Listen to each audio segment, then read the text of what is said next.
Texas state legislation number 89 has just started, and what's going to happen to the oil and gas industry? I bring back expert, president of the Texas Alliance of Energy Producers, Karr Ingham, to see how the next 6 months are going to go on this episode of The Crude Truth. In 1901, at Spindletop Hill near Beaumont, the future of Texas changed dramatically as, like a fountain of fortune, thousands of barrels of oil burst from the earth towards the sky. Soon, Detroit would be cranking out Model Ts by the millions, and America was on the move, thanks to the black gold being produced in Texas. Now, more than a century later, the vehicles are different, but nothing else has truly changed. Sure, there may be many other alternative energy sources like wind and solar and electric. But let's be honest, America depends on oil and entrepreneurs, and if the USA is truly going to be independent, it has to know the crude truth. This episode is brought to you by LFS Chemistry. We are committed to being good stewards of the environment. We are providing the tools so you can be too. NAPE Expo, where deals happen. Air Compressor Solutions. When everything is on the line, Air Compressor Solutions is the dependable choice to keep commercial business powered up. Sandstone Group. Exec Crew. Elevate your network, elevate your knowledge. Texas Star Alliance. Pecos Country Operating. Fueling our future. Well, as we all know, and I'm sure you've heard in the news, there's already been fireworks as the 89th Texas legislation is underway. And really right now on The Crude Truth, and as an E&P company and operator in the great state of Texas, I need to know what's going on, how I can help, where I can play offense and where I can play defense. Because at the end of the day, it's about producing oil, selling that oil, and making it as inexpensive for our American brothers and sisters as possible.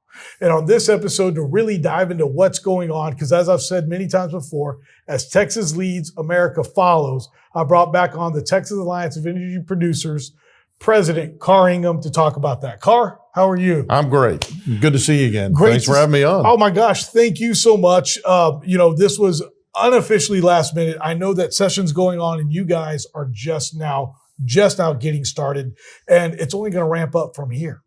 How's it going, and what's been going on with Texas Alliance before we dive into session? I mean, that's exactly what's about to happen. As we record this here today, the very first day of the 140-day legislative session, I'm sure you've heard this old joke, right? Our Texas legislature constitutionally meets 140 days every 2 years. Yeah. And if you're a little government guy and you don't want, the government and legislature messing in your business, then you might want that to be 2 days every 140 years. That's the old joke. And I think it's still a good joke. That joke still has legs, because that's not so much here in Texas, man. When Congress meets in D.C., don't you wish they weren't meeting, because things are happening that you just often don't want to happen. Yeah. And we try to make sure in Texas that this is not how this turns out. I mean, we are a fantastic state for oil and gas, for business, generally for free enterprise and markets, and a free people with more liberty, I think, than even a number of other states around the country. I mean, you got red states and blue states. We all know this. You've got high tax, high regulatory, high cost of living states that are not Texas. We don't want Texas to turn into one of those. And so we see the value of this, and we see how this plays out in a legislative session, because that's where the people's priorities kind of come together in the mix of representatives and senators from around the state that they send to Austin to do this work. And you can imagine, I mean, we've got Texas is such a fantastic, massive state, 254 counties. You got, guys representing counties with very little in the way of population. You've got very urban inner city kind of stuff. I mean, you've got all these guys having to just kind of slug it out in terms of what we do in Texas. We're still a Republican majority state. We have a Republican legislature. We have a Republican House and Senate, governor, lieutenant governor, virtually every statewide elected office. And, I don't want to make this so much about politics, but at least in my view, the Republicans, as a rule, are more business friendly, market friendly, liberty loving, on and on and on. And that's why Texas is what it is. And again, our objective economically and with oil and gas is to keep it that way as the session goes on.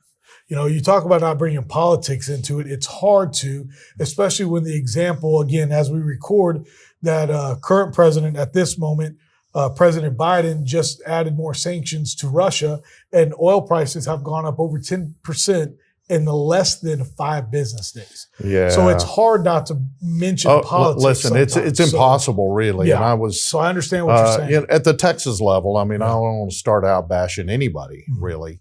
At the federal level, I don't mind bashing these guys. They're awful for oil and gas, which means they're awful for consumers of oil and gas and petroleum energy products and energy products, broadly speaking, because everything they do makes it more expensive, less abundant, less affordable, less reliable, frankly, to American energy consumers. And it just seems like this bunch and President and his team on the way out the door are doing everything they can to stick their thumb in the eye of this industry, of American domestic oil and gas producers who they have objectively, plainly hated from day one of their administration. And so they can't get gone and out of there fast enough, and they're doing everything they can actively, proactively on the way out the door to make things worse for oil and gas and by extension for consumers. So no, politics is impossible to ignore. That's where all of this happens. And this is what the industry is affected by. Right. Markets, I mean, you know this better than I do. You run a small independent oil and gas company. So markets and cycles and inflation and access to capital, all of these things are difficult enough without piling on regulation and costs that are artificially imposed by somebody at some level of government somewhere to no logical end. That's almost like doing it just for the sake of doing it because we don't like those guys. And so again, this is the charge of us representing our members with Texas Alliance of Energy Producers to try to keep the wolves at bay with regard to all of this, both Austin and DC. Right. And that's something that I really want to point out to everybody. That's what the Texas Alliance of Energy Producers is doing for operators and E&P companies like Pecos Country Operating in my family office, is really fighting the good fight to keep oil and gas, reliable, abundant, and as inexpensive as possible. Right. And so that's why as soon as, it was like, oh my gosh, we got to get down there and let's talk about what's happening here in Texas. And then, as we all know, as I've said, teasing many a times before, as Texas goes, America follows. We have several important bills going on in this session over the next 6 months, give or take, that really affect the oil and gas industry. Water, re-stimulation, along with really where money needs to be placed. Where do you want to start? Gosh, it's hard to know where to start, but that's a pretty good list right there. Yeah. I mean, if you go into a session as an oil and gas guy or as an oil and gas trade association, you're thinking first and foremost, okay, make sure nothing bad happens to you this session. Right. That you don't get clobbered with a new cost, that you don't get clobbered with a new regulation, that something isn't put upon the oil and gas industry in this legislative session that shouldn't be, that increases costs and makes it more difficult for people to operate oil and gas wells and produce oil and gas for the state and the country. So we're going to the session first and foremost with that mentality, keep bad things from happening. That just means we're always playing defense, getting up every day, looking at bills that are filed and seeing what they are. Do they have something to do with oil and gas? Is it good or bad? Is this helpful or harmful to the industry? And then what do we do with it at that point? And how do we go to work on this? And we've got people that are great at doing this on our team. So that's job one. Job two, though, I mean, we talk about oil and gas in Texas correctly, I think, from kind of a high level overarching standpoint. How much do we produce? Mm-hmm. How many people do we employ? What's the economic impact of this business? Fact of the matter is, oil and gas in Texas is principally regulated, and we think this is the way it should be, at the state level. There's a lot of regulation comes out of DC. We like state level regulation best. we're closer to it. They know the industry better. And they're representing Texans as well. And so there are practical aspects, and you've made some reference to these. This industry has been around a long time in Texas. There are not just tens of thousands of oil and gas wells in Texas. There are hundreds of thousands. Right. I mean, there are approaching 300,000, maybe somewhere around 280,000 active oil and gas wells. And as you know, there are a number of wells out there that are just inactive. Yes. They're wells, they're holes in the ground. They used to do something. They used to produce oil and gas probably, but they're not now. Just call them inactive wells. And if you do this long enough, decades and decades in Texas, I mean, the volume of those wells continues to grow. And at some point, you kind of have to do something about this. Or your regulators or your citizens start to think that you need to do something about this. And this is a growing number that's probably going to have to be addressed in this session. What do you do about inactive wells? Right. How long do you get to call them inactive before you do something about this? And so I think that's an issue that is going to be dealt with this session. And we're kind of working through some ideas with our members about what that looks like, because you said it earlier. I mean, this does affect transactional stuff. You can go look at a package of wells. It might be great for your operation. And if it comes with a number of inactive wells on that lease or set of leases, and you might have a second thought about this. Right. And if you do acquire these, well, all of a sudden you're the one on the hook for them. So what are you going to do about this? Yeah. It is a growing problem. I think we need to recognize that it's a growing problem. It's going to need a solution. That's probably going to happen this session. That's kind of part defense and part offense. On the offensive side, the thing we looked at, took a run at, and were unsuccessful at getting done last session was what we just call a Re-Stimulation Bill, which is to say wells that have been around for a long time and formations that have been around for a long time. I mean, it's possible in many respects for companies to go back in there. And frankly, this gets back to the inactive well thing. I mean, let's say you can go into an inactive well, do something that gets it producing again and gets it off the inactive list, gets it off of the near-term plugging liability list, orphan and abandoned list potentially on into the future, and get it producing oil and gas again for the benefit of everybody. Yeah. That's a costly thing to do. And there may be some incentives that the state can provide in terms of severance tax relief or whatever the case may be. It's ultimately beneficial for everybody if we can get this done, because among other things, it deals somewhat with that class of wells and lowers that number of inactive wells. But there are reasons to do this. Companies can do it. They have expertise that can make this happen. And so going back in and re-stimulating well and either increasing production or returning it to production could be a valuable thing. So again, we took a run at that last session. We got what they call a fiscal note from the comptroller, which the short version of that story is they said it'll cost the state too much money. Right. So we're looking at ways to get that number down. And so on the offensive side, that's almost certainly a thing we'll be looking at doing and getting accomplished this Texas legislative session. Well, because with it getting shut down, and this is just a question from how Texas legislation works, with it being shut down at the comptroller level, that means it didn't even make it to a vote on the floors. Is that correct? Like in the House and Senate? If the comptroller says, here's the fiscal note and here's the cost to the state, then the legislature has to go in and say, oh, okay, well, how are we going to pay for that? Right. What are we going to do they call it a pay for. They really call that in DC a pay for. And that fiscal note really just killed that bill. I mean, the House and the Senate really just let it go after that. Gotcha. So that needs a solution. And so again, take another run at it this session.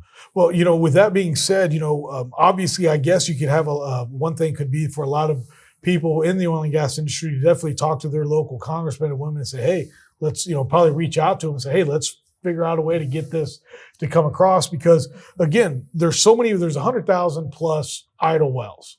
And if we can figure out a way to get them back online or plug them responsibly and financially responsibly, what a great thing for Texas to only continue to lead in, because if we have 100,000 wells, that means there's other states that have a lot too. And if we can set that example, how cool will that be to only show ways that we can be tax friendly and also, be environmental friendly is the way I look at it. I think that's right. I mean, we've done that over the years. We've shown that we can lead the nation, frankly, in oil and gas production, and we do by a lot. Yes. But our nation does as well. I mean, we've grown in right now, and we have been for a while, the largest single country producing crude oil producing country in the world. Yeah. And so we've done that. That's all led by Texas, by the way, because we're throwing in 43% of all U.S. crude oil production, which is a spectacular number. Spectacular, yeah. So we have led the way in this, and we've shown that this can be done in a well-regulated, but not stupid regulated and not over-regulated fashion, responsibly, correctly, appropriately regulated, where it doesn't pile costs onto the industry. And frankly, we can continue to maintain this kind of wonderful ecosystem that we have. Right. We have great big companies operating great big wells and drilling great big, deep, horizontal, expensive wells. And then you know how this works. Yeah. They produce them for a while, the decline curve takes hold, and they sell those off to kind of an X-tier company and on down the line until you've got, frankly, tens of thousands of wells out there producing a few barrels a day or a few MCF. Yeah. But there are companies who are really well set up. Yeah. This is their business model. This is what they do. They know how to do it. They operate these wells kind of through the end of their useful life cycle and then put them to rest in a responsible fashion, we hope. And so piling regulation on that affects these little guys operating these low volume wells really fouls up that ecosystem. Yeah. And that's an ecosystem I'm interested in maintaining for a host of reasons. Yeah. But you're talking about calling your representative or senator. The reason to do this is that this is pervasive around the state. It's really virtually everywhere. The last time I looked, of the 254 counties in the great state of Texas, some reportable volume of crude oil and or natural gas is produced in about 85% of them. Wow. Isn't that incredible? Yeah. So it really is top to bottom, side to side, east to west, north to south, all points in between. There's oil and gas activity and beneficial things that come from this. Yeah. Everything that comes out of the ground generates revenue. Right. Production revenue. And you know where all that goes. Royalty payments, working interest payments, local tax payments for school districts and municipalities, to the state in terms of production taxes, to employees, to contractors, to sponsoring the Little League team right over there. I mean, these companies and these wells are really just part of the fabric of the landscape virtually everywhere in Texas. And so we all are affected by this. And the last thing we want to do during a time of rising energy demand is to take product off the market by shutting in a lot of wells that we've turned uneconomic from one day to the next by over-regulating and piling regulatory cost on them. So these are the things that we try to keep from happening at the state level and at the federal level. Yeah. With everything that is going on, another big deal here in Texas is going to be the produced water. That's something that's on the docket in some form or fashion. How without is it a doubt. I mean, this is, again, it's a consequence of something good, which is rapidly rising crude oil and natural gas production. Right. And crude oil production in particular, and Permian crude oil production most notably, although produced waters, it's generally a problem everywhere. I mean, you get some barrels, and in most places, as you know, it's more barrels of water that come up than oil. Right. What do you do with this? And in the Permian, where some places it's a 4-to-1 ratio and some places it's higher than that, the disposition of that water, which is not nice, clean, fresh water that you can do something with, is increasingly a problem. Yeah. It's injected into formations. I think there's not much question that it is having something to do with seismicity issues and in parts of the Permian Basin, and the places where this has been injected underground are filling up. I mean, that's Right. about what it amounts to. So we've been working on it. Frankly, we've been working on this as the Alliance for years. I mean, we wrote a produced water white paper in 2014 that attempted to address these issues and look ahead and try to get ahead of this problem. And you know, what it seems to come down to is a non-injection solution, a disposition solution for that water, which could be what? Yeah. Well, some beneficial reuse. I mean, you take it, you treat it to a particular standard, and you can use it for something helpful, beneficial, Right. which might be watering some crops, let's say non-food crops, Yeah. watering cotton crops in West Texas, using it in sewage treatment systems, and maybe ultimately treating it to a higher standard than that, or treating it to where it can be discharged onto the ground or a waterway without causing any problems whatsoever. Right. These are solutions we have to continue to work towards, but in an industry like oil and gas in a state like Texas, where it is principally regulated at the state level, this is just a thing that is, I mean, it's had the attention of legislators and regulators for a number of years now, but it's really, I think, coming to a head. And we'll see what happens in this session. Again, from an oil and gas standpoint, we're first and foremost, do no harm. Do no harm to the industry. Right. Don't come up with a proposed solution that's really costly to oil and gas, because then you end up limiting production, shutting in some wells, and other bad things that just don't need to happen. But the industry has been looking for and working towards solutions on this. We're part of the Produced Water Consortium that was established a session or two ago, led by Senator Charles Perry out of Lubbock. And that consortium is headquartered at Tech, is housed at Tech. So we're part of that, and a number of companies are as well. So produced water is a huge thing. I mean, it's just, we think about all the oil that comes up, and those daily numbers are staggering. I mean, in Texas, just broadly speaking, call it 6 million barrels a day. Mm-hmm. Well, that means, I don't know, 18 to 20 to more billion barrels a day of produced water that come up with it that has to go somewhere.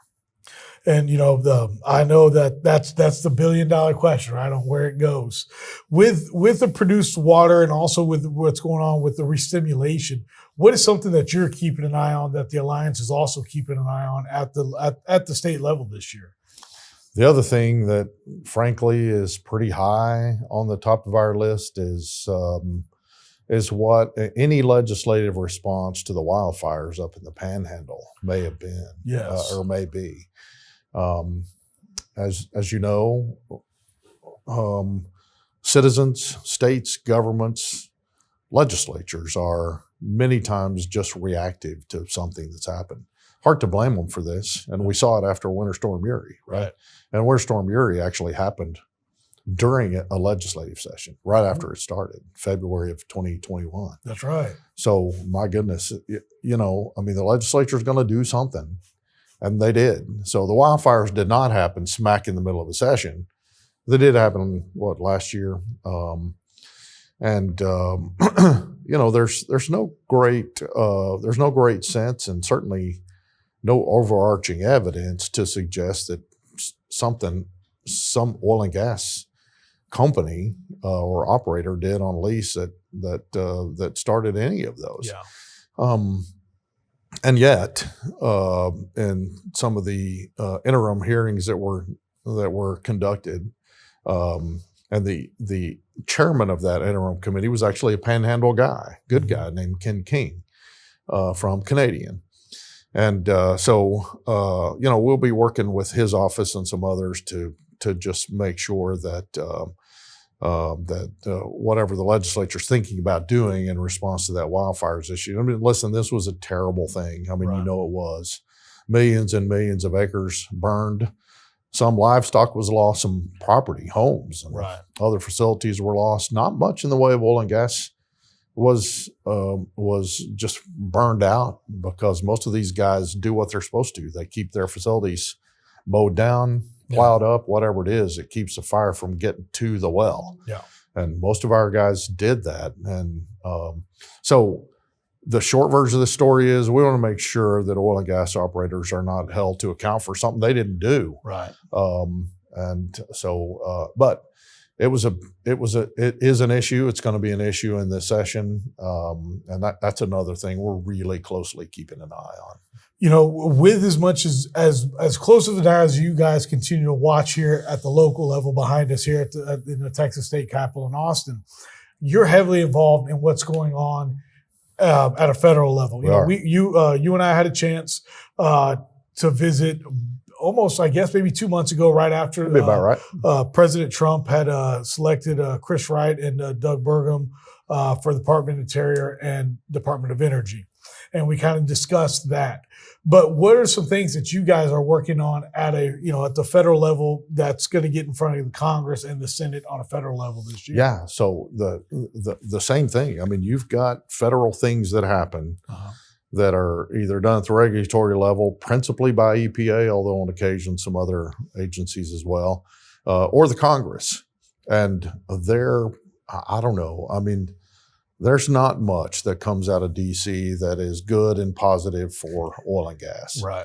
And so we know this, our members know this, our big members, our small members, our private independents know that, man, you can just get clobbered in DC. You can get clobbered by the regulation. You can get clobbered on the tax front, A thing that is of enormous benefit to small independent producers is a thing called percentage depletion allowance. I mean, this is what makes small independent oil and gas actually work. Right. And it seems like somebody's coming after percentage depletion year in and year out to try to do away with this.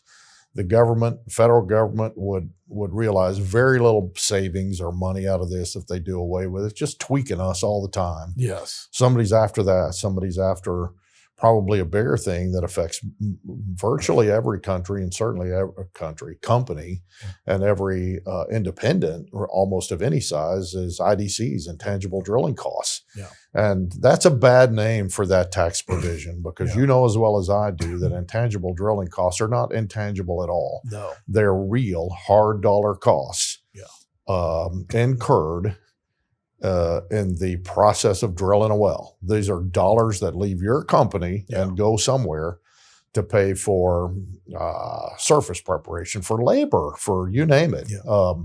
And being able to expense those as actual costs of doing that work is just critical. And it's silly that we're even talking about somehow restructuring that, but it's a fight that we continue to fight in DC. Are you hearing any rumors about maybe any additional IDCs coming out with the Trump administration? Well, I haven't, but that doesn't mean it might not be happening. I mean, the outcome of the election was paramount. Right. Because when these things were under attack, I mean, it was really the first 2 years of the Biden administration where they had the White House, they had the Senate, and they had the House. Yeah. And so you had the whole of government in DC trying to figure out a way to eliminate these tax provisions for oil and gas. Yeah. And somehow we managed to beat these things back, even in in a Democrat House led by Democrat committees. And the whole Build Back Better process, which is a ridiculous name, Tear Back Worse, I think, or Tear Down Worse, I think is what I was trying to call it. I mean, it's a Build Back Better. My foot. I mean, what nonsense. But that whole Build Back Better discussion was a series of bills designed to do one thing or another. And a lot of that had to do with oil and gas and messing with these tax provisions. The tax benefits, the tax bill from the first Trump administration in 2017, which we were right in the middle of and had a lot to do with, which preserved intangible drilling costs, preserved percentage depletion, and then did other things for virtually all Americans. I mean, tax decreases on most Americans, and certainly most, what you would call middle-class working Americans, whatever the phraseology of the day is, those expire. Mm-hmm. They had a time limit on them, and that time limit is coming up. Thankfully, that time limit is going to happen in a Congress where we have now Republican majorities across the board. So these things, I mean, the outlook is just much more favorable for preserving these things because we've got a party in power now that doesn't hate the oil and gas industry. There'll be plenty on the other side that are still coming at them. But preserving these things as they are is job one. We actually, as you mentioned, are very active in D.C. We have our own federal lobbyist up there. Right. And I spend a fair amount of time doing that too. I'll be up there from when we're recording this. I'll be up there next week. Yeah. We do that several times a year and have him at work all the time with a list of federal priorities. And the other thing is the methane regulation part of the equation that's coming out of EPA. Part of that came out of the Congress and the last administration and the last Congress, which is the Inflation Reduction Act, and this thing we call the methane tax, yes, otherwise known as the waste emissions charge that came along with that. We've been working with offices. We've worked with Senator Cruz. I've met with him and his staff. He introduced a methane repeal bill last Congress. He's about to reintroduce it. I was talking to his office just yesterday about this. They're about to reintroduce that methane repeal bill. That bill had no shot in the last Congress because Democrats were running the show. Right.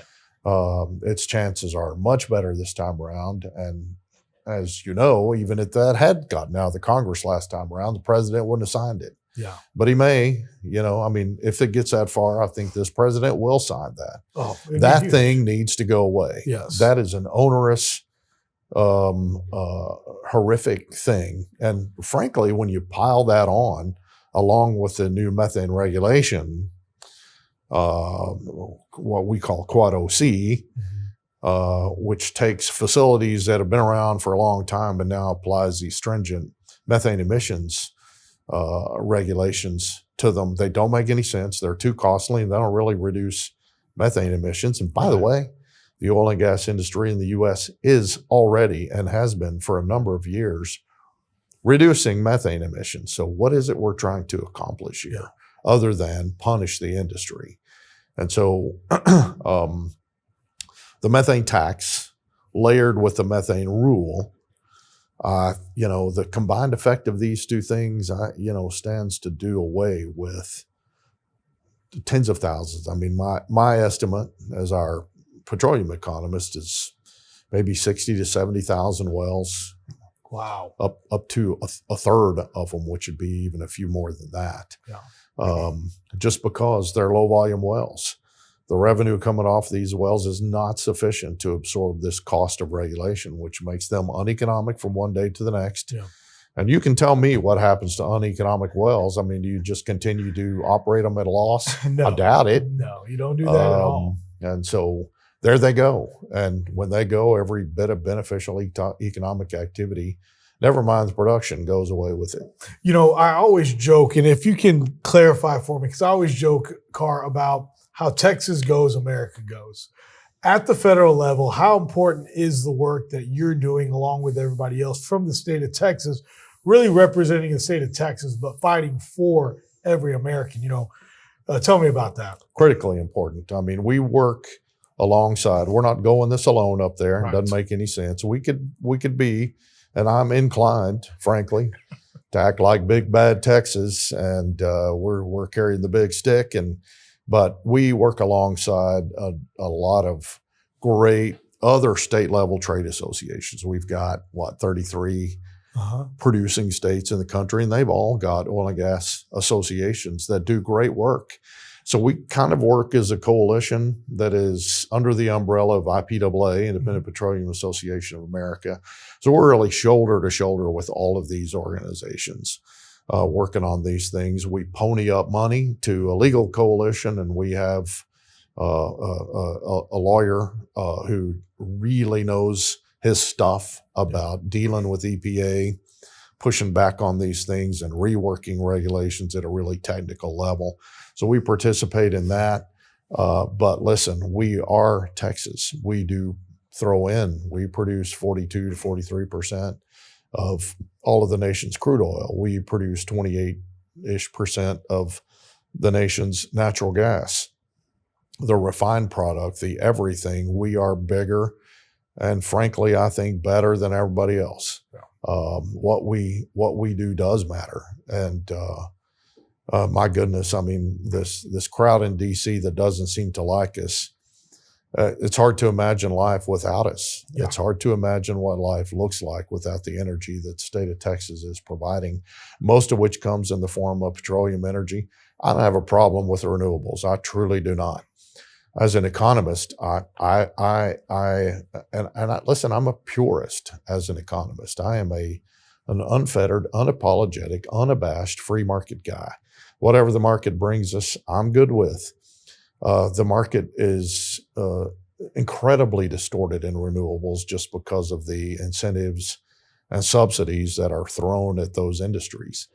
And so who knows whether they can compete or not? They don't have to. Yeah. So this is my problem, is just distorted markets and people doing things that really don't pass the smell test in terms of sound economic thought and principle. So that said, we've got a lot of wind and solar in Texas. Yep. Well, fine. I mean, we need all the power we can get. You know, we oil and gas guys are fond of saying that I'm frankly not that fond of. Yeah. We're an all of the above kind of state. Well, maybe we are. I'm only for all of the above that the market and the market alone brings us.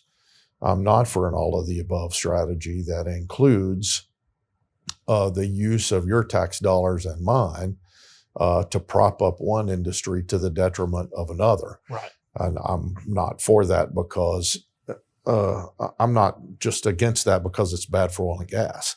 I'm against that because it doesn't bring the best consumer outcome in terms of these things that we talk about all the time: abundance, affordability, and reliability. Markets bring us that. Petroleum energy right now brings us that.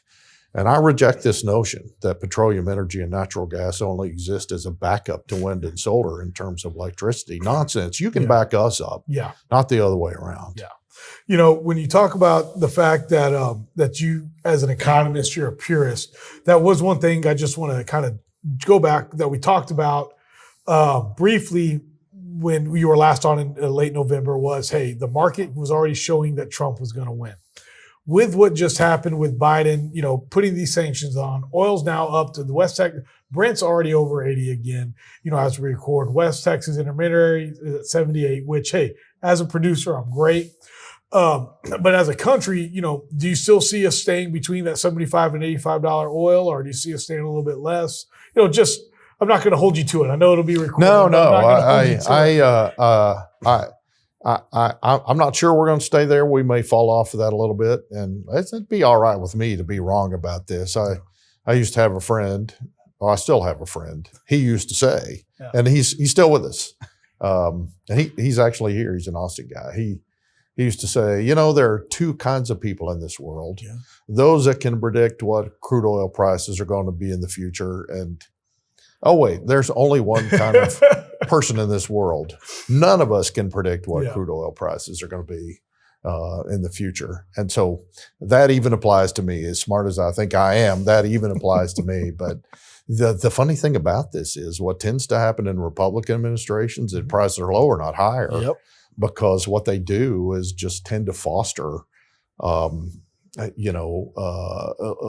unabated production. Yeah. And try to get the things out of the way that are restrictive to production. So who knows how this is going to play out? Yeah. And it matters to me from an oil and gas standpoint because I want kind of two things to happen at the same time. I want you guys, I want our oil and gas guys to do well, and I want consumers to not get clobbered by high prices. And you know, we're sort of in that sweet spot right now. You don't hear much of anybody complaining about the price of gasoline right now, and we're still at $70+ crude oil. What I am excited about is beginning to see some increase on the natural gas side. I mean, you know better than I do, I'm sure. These prices have just been horrific. And so now but it's a consequence of just massive volumes of production here in the U.S. particularly. I mean, we're so good at producing natural gas, and we've just overwhelmed markets. It's a great consumer outcome, but it's lousy for you guys. And so we're finally starting to see some higher gas prices because of shifts in markets that are better. It'll continue to stimulate plenty of production. We're now sending more of it overseas, Right. Through LNG. That's another thing that'll happen. This administration will quit treating LNG as stupidly as this current bunch did and has. And it's just an additional market outlet that helps to keep prices propped up. I mean, when you produce something, it comes out of the ground, you want a market outlet for it. Yep. LNG increasingly provides a greater market outlet as we send this to other countries around the world so they can benefit from it. Yep. And have the thing that we've had. I mean, cheap, clean, affordable, reliable natural gas energy, which is a great thing. Yeah. Incredible the extent to which this has somehow been demonized, but it has. And this is where we find ourselves. Yeah. Happy to fight back against that. Well, that is what y'all are doing. Y'all are fighting like there's no tomorrow. I commend you for basically now for the next 6 months, you're going to be traveling back and forth. You guys have been fighting the good fight, and that's all y'all continue to do. And the energy that you're about to have to go back and forth from DC to Austin, keep it up because, the Texas Alliance of Energy Producers, we need you guys, and everybody that's even against oil needs you guys to continue doing what you're doing. So, Karr, thank you so much. Are there any other things that you think, any surprises that you're expecting or anything like that on the state level or the federal level moving into 2025? Oh, I think we've covered most of it. And the thing about surprises is you never know when they're going to pop up. So again, it's mostly a matter of being really diligent and frankly, in our case, just having a good team of people that do what they do really well. Our state level government relations folks, our lobbyists in Austin and then in DC, our communications team, everybody we have is kind of focused and targeted on this effort and this outcome. Yeah. We've got a great board that kind of steers us in the right direction. That is everybody from small mom and pop independents to mid-sized companies to some of the larger publicly traded, private independents. I mean, independents, although publicly traded, but are on our board, which is a relatively new thing for us, as a matter of fact. But two great companies on our board now, Diamondback and Matador.